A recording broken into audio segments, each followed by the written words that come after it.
Welcome back to the newest episode of All the Glitters. I'm your host, Kalen Hurley. Let's start the show. Okay. Um, Not much in the NHL front since last episode. Few little minor silent signings and deals. I think a lot of, the teams right now, they're playing catch up. Right after that free agency, just kind of like right after the trade deadline, obviously we're still in season after the trade deadline, but the front offices, the players themselves, especially, the people who were free agents, this is when the summer really starts before training camps get going. Um, so I think we're going to have a cooler couple of weeks, 2, 3 weeks. And then once people start getting back into town, once players start getting back to their home teams, that's when we're going to see a little bit more of these, you know, trades potentially and other signings. You still have uh, a few higher profile free agents, and higher profile still meaning the Victor Olofsons, the Ilya Samsonovs of the world. They're unsigned, so it's not like they're like, oh no, Mitch Marner didn't get signed, or oh man, like Nikola Ehlers just still doesn't have a team. That big business is done. It's small potatoes business moving forward until unless you're Colorado last year, you're making splashes mid-season for completely revamping your goaltending. But um, as far as what's going on now, until I think about at most a month from now, you're going to see minor trades and some smaller potato signings. But that doesn't necessarily mean the rumor mill isn't out there. But some of these media people, and Elliot Friedman signed off for his last 32 thoughts of the year before they pick it back up again next year. So those guys are going to be a little bit cooled down and I think a little quiet soon. So, and maybe when they go on vacation, when they do get quiet, maybe that's when we're going to start to see some stuff. You never, trade deadline days or free agency days. You wait around, you're scrolling Twitter, you're trying to refresh, and then I was like, okay, you know what? I'm gonna put the phone down. I'm gonna go to the bathroom, take a shower. I'm gonna go hit a workout, or I'm gonna spend some time with the fam, and then you come back to your phone an hour later, and that's when the big deal happens. So maybe if we all look away from the pot of boiling water, it'll finally start to bubble. So we'll see soon. We'll see very soon. Something that I've seen though in the aftermath of this free agency season, and you see it after the trade deadline too, just after any big moves, everybody's the expert. And I'm part of the problem. I'm doing this, I'm talking to you guys, but everybody's the expert and everybody has their opinion. And in the age of social media, we can all talk to each other, which is, right, wrong, and different. I can sit here from my garage or from my couch and talk to somebody who's in New York about the Rangers. Before that was not possible. And, if you take 100 people, just random 100 variety of people, there's bound to be one crazy person. And when you take the millions of people that are on social media, especially, Twitter and Reddit and these kinds of threads, there's a lot more than one or two crazies. So when we're, and it's not in a vacuum. If I post something on Twitter, I'm public, right? So like everyone has the ability, if they see it, to comment on it. And I welcome the engagement. This is why I started this thing. I like having these conversations because I think a lot differently than my buddy Mike does, and I think a lot differently than Juan Merrill and the accountant, and they think a lot differently than I do. And myself and my co-host Christian, he'll ask me my opinions on things, and I ask him the same thing, and a lot of times they are different, which is where this good. I think this is where the most progress is made. But one of the things that I've seen the most is, in every fan base has it. I'm going to speak from a Vegas fan standpoint. Is you'll comment on a player we got. Let's obviously the biggest one we got this offseason is Mitch Marner, and so you're everyone in Vegas, not everybody, but for the most part, I'd say 90% of everyone's just excited and pumped. We have one of the best right wingers in the game right now.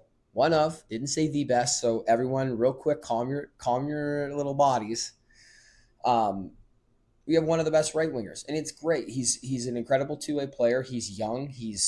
I would say right now he's signed to a very friendly deal. Like 8 times 12 is super friendly. Again, like it's the no tax situation, and we're going to hear a lot of that coming up. More and more, and maybe with not this current CBA that was just talked about, but maybe with the next CBA, or maybe that's something that the NHL does look into, trying to even the playing field. But as of right now, it is a not something I can help, but it does help Vegas, and it helps Dallas, and it helps Seattle, and it helps Nashville, and it helps all the states with no taxes. But you know, we're pumped. We're excited. We're tweeting. We're posting, and then you get the Leafs fans. It's, oh man, this guy stinks. Yeah, this, that, and the other. I have a buddy who's a massive Kings fan. Went to high school with him. He's hilarious.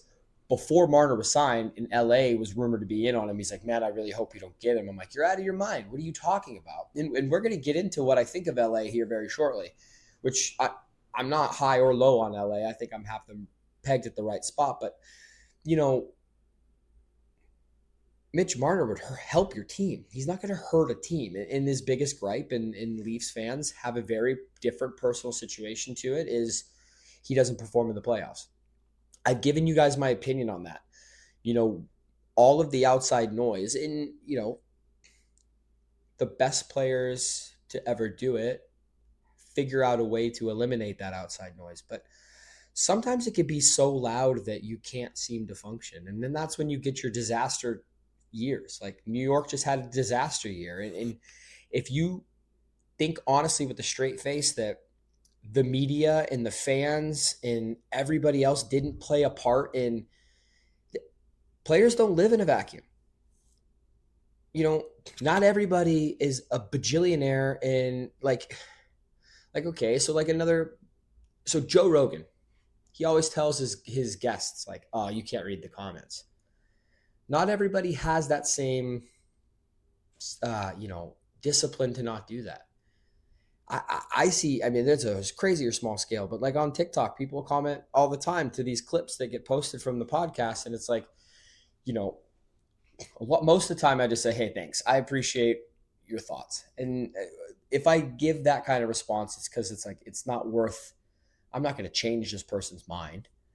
Um, and I'm also not going to fly off the handle. I am trying to at some point, maybe be looked at as semi-professional in this, but like I'm not going to go tell the guy to go fuck himself.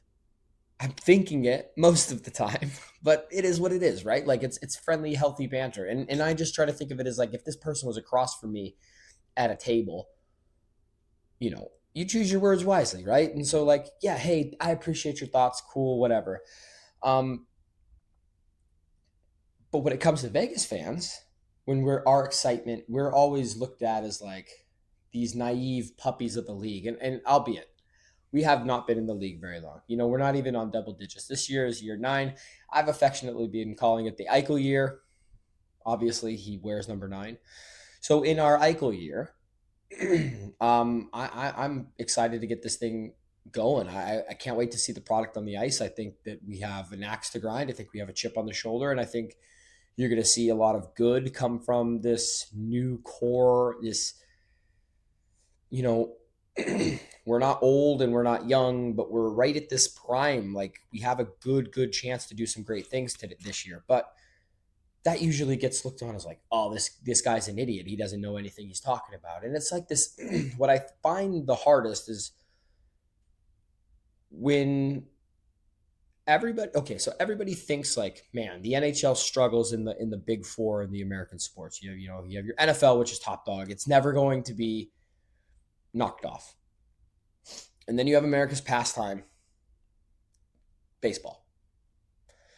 And then you have the NBA, and then you have the NHL. Now, some would say, like diehard hockey fans who don't necessarily love the NBA was going to say that NHL is above them, but anybody with a brain knows that the money right now is in the NBA, and their commissioner tries fresh ideas, and they try to make the league as fun, and they try to listen to certain media analysts, your Pat McAfee's and your Stephen A. Smiths, they try to listen to these suggestions, and their sport gets talked about quite often. And with the NHL, you have spit and chicklets, and you have like the empty netters, and you have certain podcasts that get some traction, but not these big media outlets.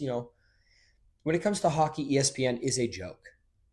Like, Bucci's awesome. I actually write. I kind of enjoy PK Subban's commentary. He brings a new flavor, especially someone who just recently or more recently was playing the game. Messier is great, but like I I don't necessarily. I would rather watch TSN or Sportsnet feeds. I mean, TNT does a really great job during their games in the regular season and especially in the postseason. You got Wayne, you got Gretz, you got Ace, you got, sorry, I said Wayne and Gretz. You got Wayne, Ace, Paul Bissonnette. But what they don't have is these, you know, the TNT cast for basketball, Charles Barkley, Shaq, like those guys play it up awesome. And I think that's what the NHL is missing, which is what we're trying to create, right? But what happens is, the NBA is swallowing the NHL.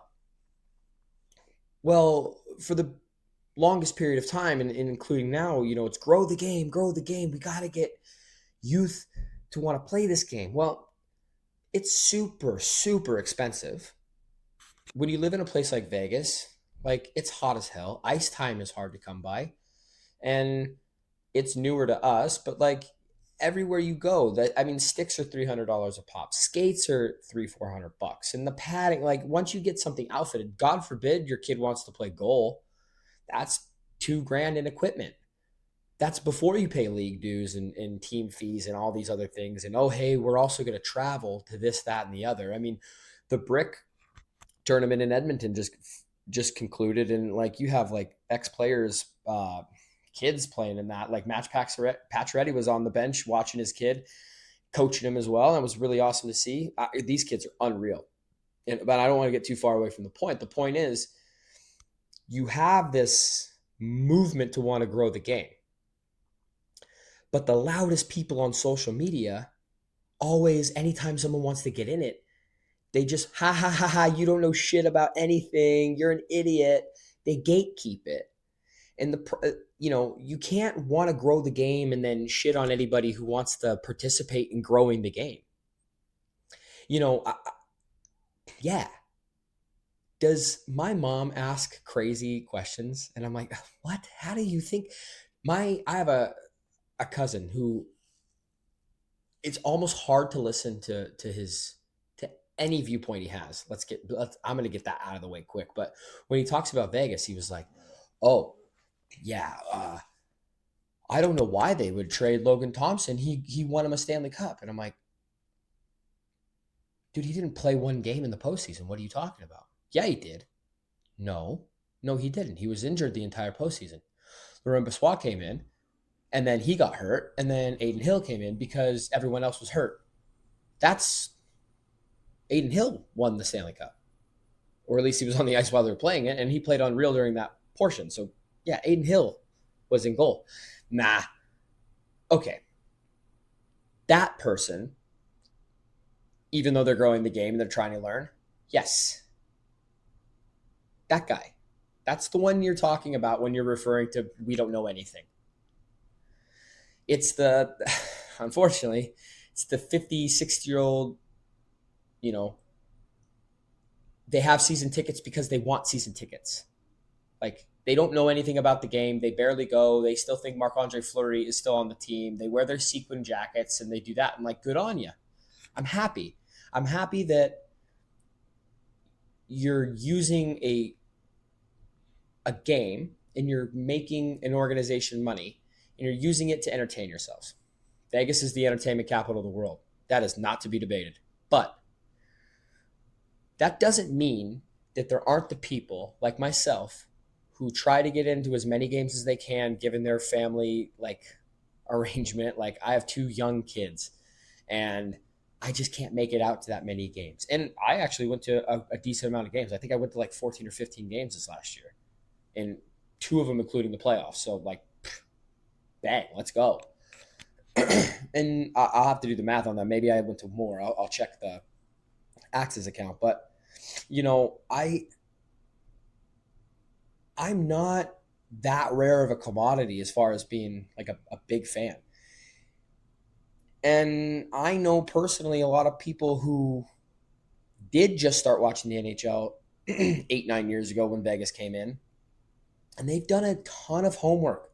They've done a ton of playing catch up to try to appease the gatekeepers. Hey, I know what this means, and hey, they're trying to prove their worth to these strangers, which is insane. And I don't want to sit there and bash, you know, other people, but you know, there's a lot of Vegas fans who weren't just Vegas fans. You know, they came from other fan bases, and you know, everyone pretends like you do realize like it's obviously not the melting pot that like LA and New York are, but like this place is a very eclectic group of people. I'm a Vegas native, born and raised. My mom as well. There's not too many people like us here. So you got a lot of transplants in this city who had teams before. I'm not a I'm not a sports newbie because I grew up in Vegas. I don't not understand heartbreak because I'm a Vegas Golden Knights fan. I'm a Minnesota Vikings fan. You want to talk about heartbreak? Dude, I haven't seen success. My first ever real heartbreak, crying, hurt, pain, like somebody in my family died, was 1998. I'd never seen a better football team that the Minnesota Vikings had put out on that. And to watch Gary Anderson miss a field goal and watch Atlanta go in and continue on their season, I just saw the craziest athlete I had ever witnessed on a team of mine in Randy Moss have just the most unreal rookie season, and just to have it gone. Didn't understand that once the loss happened, how long it would be till I got to see the Vikings play again. I understand heartbreak. The first year I watched the NHL, like really started watching it, 2010. The next year, the team I chose to root for, because all of my friends around me were LA Kings fans. And right, wrong, or indifferent, probably a personality disorder. If you tell me something to do, like, hey, you got to watch this TV show. It's unbelievable. Dude, do it, do it, do it. I am going to purposely not do it. Everybody around me is a Lakers fan and a Kings fan because LA has professional sports. They're pretty close to us. I purposely did not want to be an LA fan, but I'm going to catch games on the West Coast.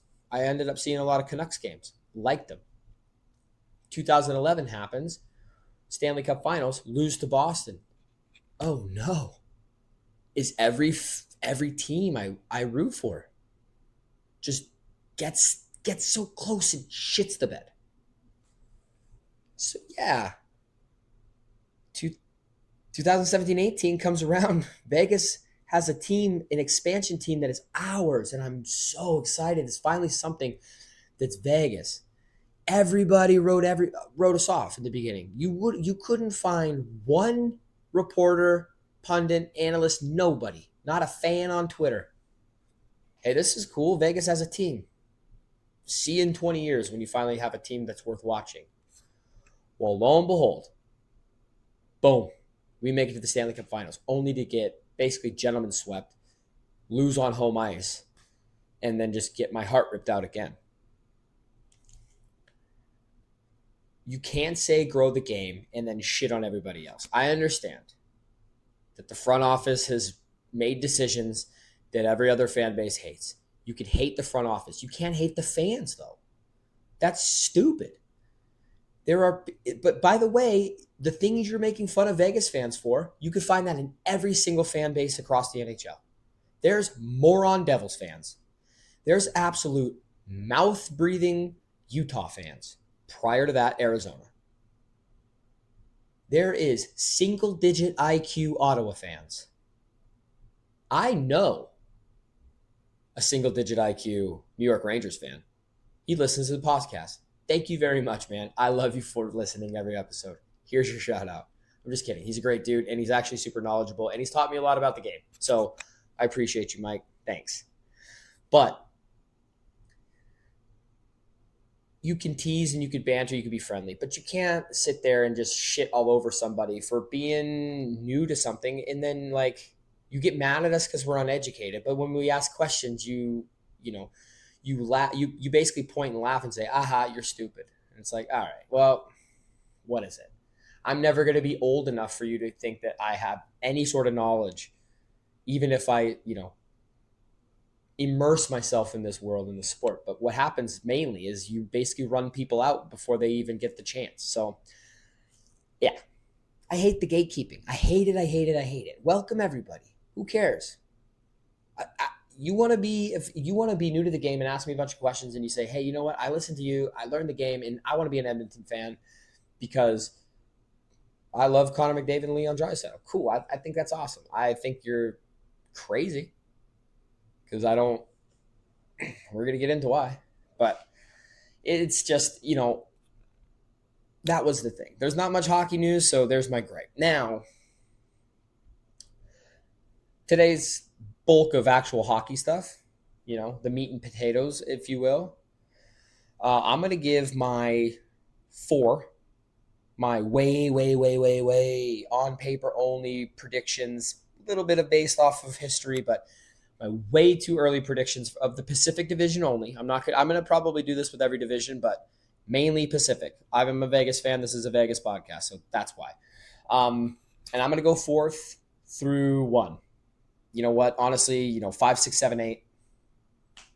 Shot in the dark. So at number 4, finishing fourth in the Pacific, and fourth and third could flip flop to me. I'm not going to give points predictions, although I do think that it's probably going to be in the mid to low 90s. I think LA is going to finish fourth in the division. I think their offseason's fine. They kind of secure their goaltending with picking up Forsberg. They didn't do enough in free agency for me. I mean, you signed Cody Ceci, which is maybe the most underwhelming signing, and then you signed Corey Perry, which, okay, cool, but he's 40, and he was very successful in Edmonton for the situation. But I would be very successful in Edmonton in that situation. You're playing with two aliens. I think he's very useful. I think he's going to get you around 35 to 45 points. But I think he's too expensive, and I think he makes you overall older. Obviously, it's driving the age down, but I don't think Corey Perry possesses enough anymore it factor as far as like impacting the game goes that would have led to hinging your free agency and your preseason too. Now, if they prove me wrong and they make some more moves, cool. But as of right now, I think I have them finishing fourth. I just don't know if they did enough for me to keep them in that top 3. We'll see. I mean, it's going to be solely dependent on what their back end does. Their forwards are going to be fine.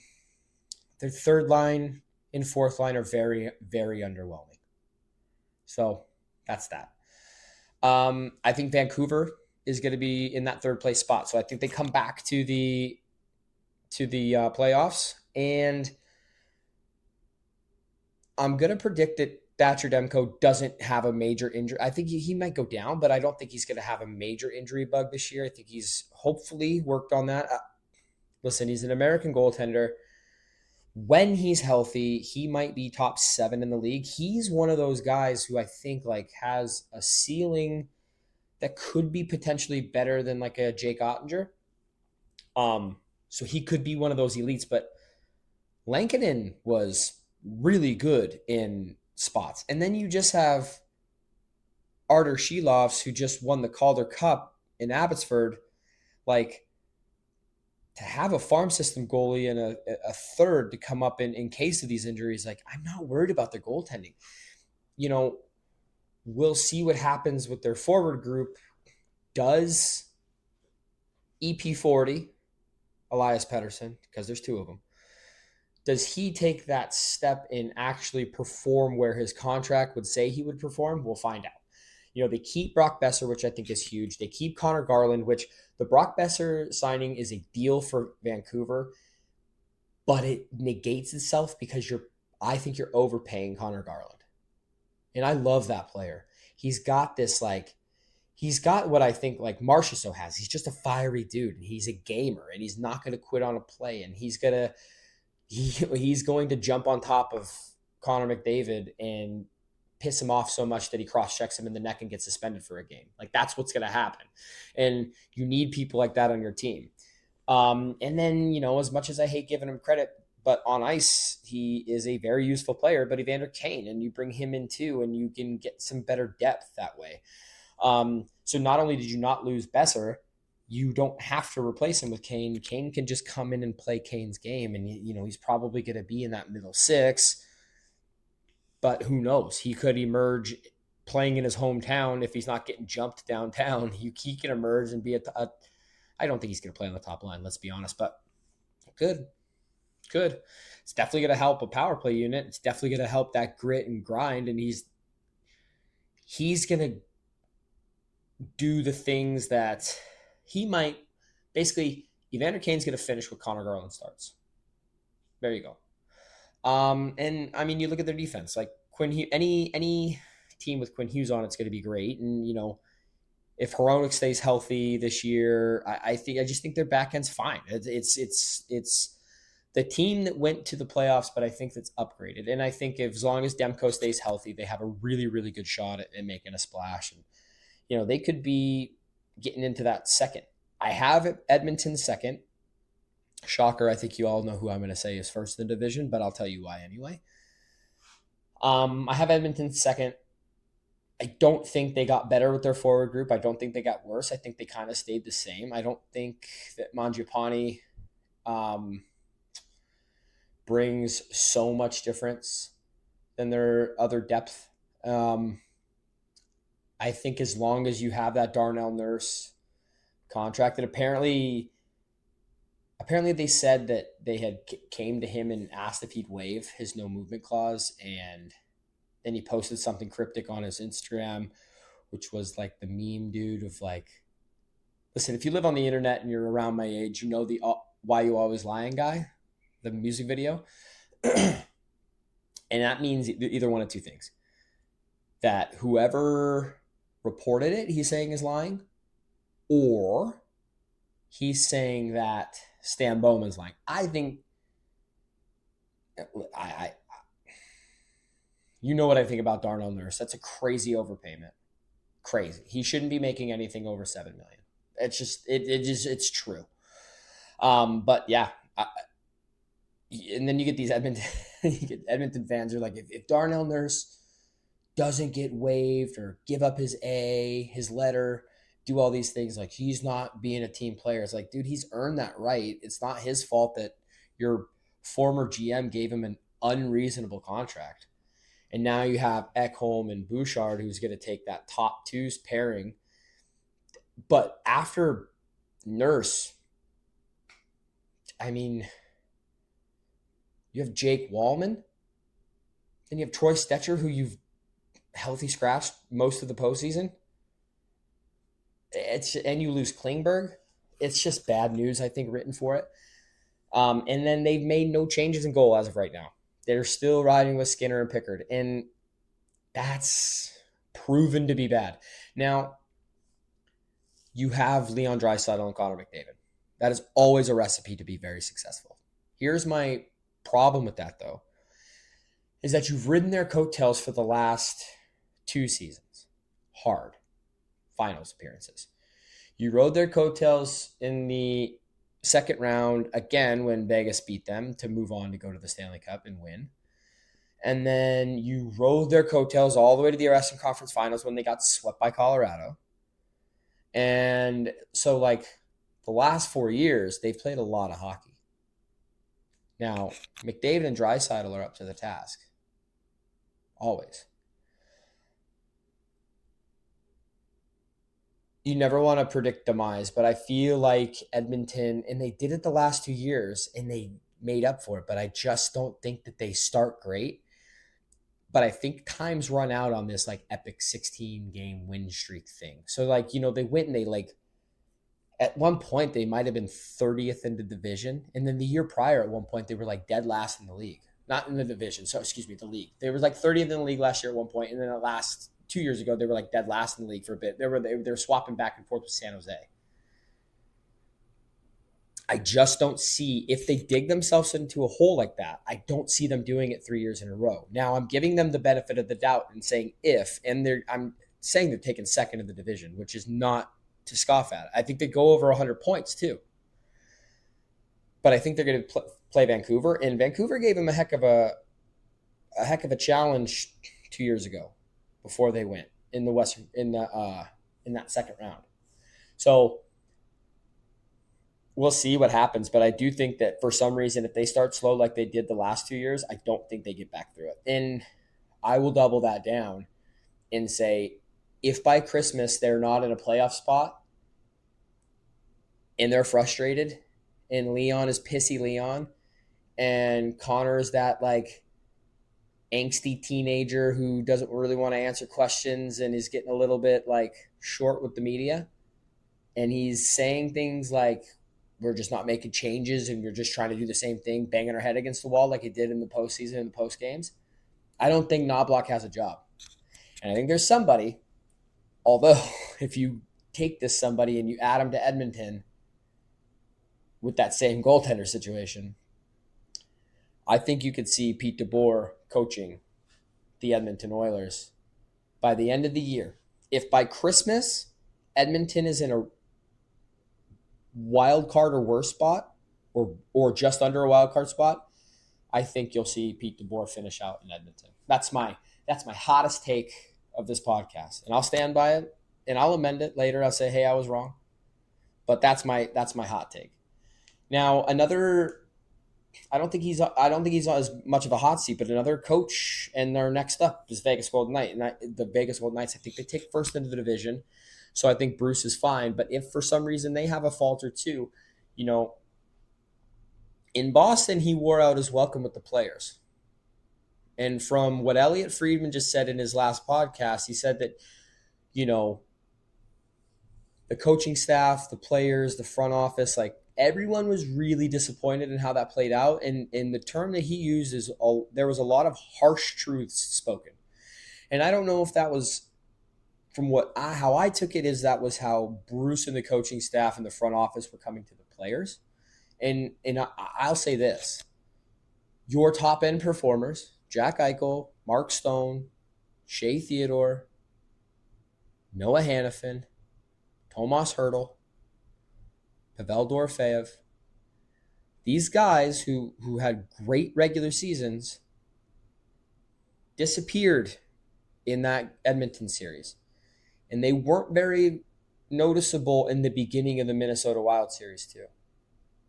Brett Howden, Ivan Barbashev, game 1 and 2 was Hertl and Dorofeyev of the Minnesota series. But your depth is what got it done for round 1.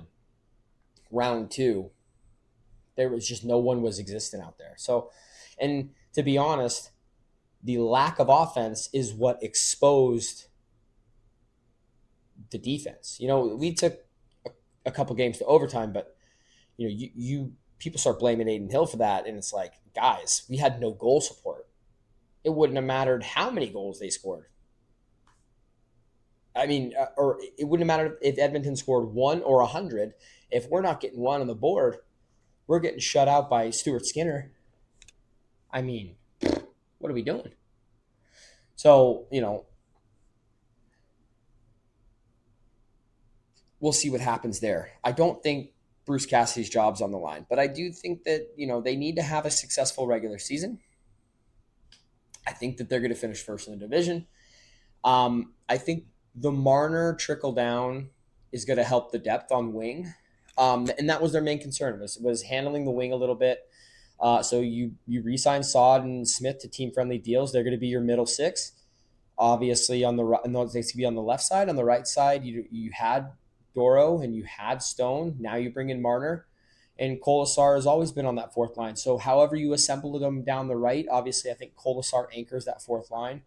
Um, and if you want to put Dorofeev on the right or on the third line and Stone on the second, or vice versa, I think either way works really well. And I think Marner goes to that top line, and or you put him on the second alongside Hurdle and shelter him with a little bit of defense. That wouldn't hurt anybody's feelings, I don't think. You could shift Doro over to left wing. On Puckpedia, it's listed as left and right. And, let Sod come down and play with Riley and Carlson. Keep Stone on the top. We know that line works. I do think for a long time, or at least a few, I'd say probably the first 10 games, you're going to see Marner on that top line to at least just see what you got in real game scenarios. But I think that the Marner trickle down is going to help the offense. Now, obviously, with the Pietrangelo injury, we'll find out exactly how that goes down. I was looking at everybody's lineup that I was speaking about, and you know, Vegas's defensive lineup doesn't jump off the page and scare me anymore like it used to. But it also doesn't. I'm not like worried about it either. I think it's going to be a fine defense. I don't think it's going to be our staple of how we play, but I don't think we're going to be hurt a ton from it. And then our goaltending, I have full faith in Adin Hill, 100%. And to be honest, he didn't play too much with us because Samsonov A was getting paid more, but also, you never knew what you had with a young goaltender. I think Schmid, whatever, Akira Schmid's gonna be fine. He won a whole playoff series for New Jersey, and then he lacked a little bit of pizzazz or oomph or productivity on the ice. But I think he's going to be fine for what Vegas needs. I think Adin Hill takes another step. I think a whole year under Sean Burke in Vegas for Akira Schmid's going to be great. And I think that if he can settle into being a true 1B or not really necessarily 1B, but a backup role to Adin, I think that's going to be great. I think Adin not having to look over his shoulder and worry about if a bad game's going to get him yanked or not. Obviously you have the get the boys going, which I don't necessarily agree with, but he'll get pulled, if the game's getting out of hand.